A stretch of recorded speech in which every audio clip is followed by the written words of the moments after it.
না, এই যাবৎ কোনো সমস্যার সম্মুখীন হয়নি এবং খুব ভালোভাবেই আমরা করলাম। যে কটা কাজ করছি খুব তড়িৎ গতিতে, পাসপোর্ট থেকে শুরু করে অন্যান্য বছর তো পাসপোর্ট করতে অনেক দেরি হয়, এবার কিন্তু পাসপোর্ট করতে আমার 5 মিনিট সময় লাগছে। আমার কাছে খুব ভালো লাগছে, কষ্ট তো মনেই হচ্ছে না, খুবই চমৎকার লাগছে।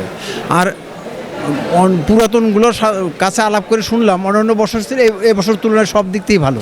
আমার ইচ্ছা ছিল আরও 3 বছর আগে, তখন করোনার জন্য যাইতে পারিনি।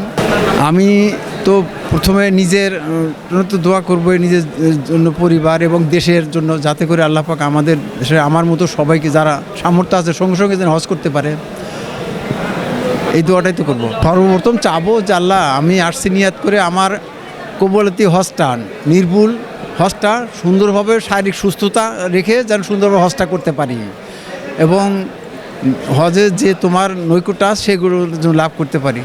আমার ইচ্ছা আছে আরও, আল্লাহ যদি তৌফিক দান করে, আমি আরও 3 থেকে 4 বার হজ করবো। আর আগামীতে আমার সপরিবারে এই যে পরবর্তীতে কয়েক মাসের মধ্যে আমার সপরিবারে যাবে ওর উমরা করার জন্য। দেশবাসীর প্রতি আল্লাহ পাক শান্তি এবং রহমত নাজিল করে এবং যাদের তৌফিক আছে তাদেরকে হজ করার আল্লাহ পাক নিয়ে আসুক।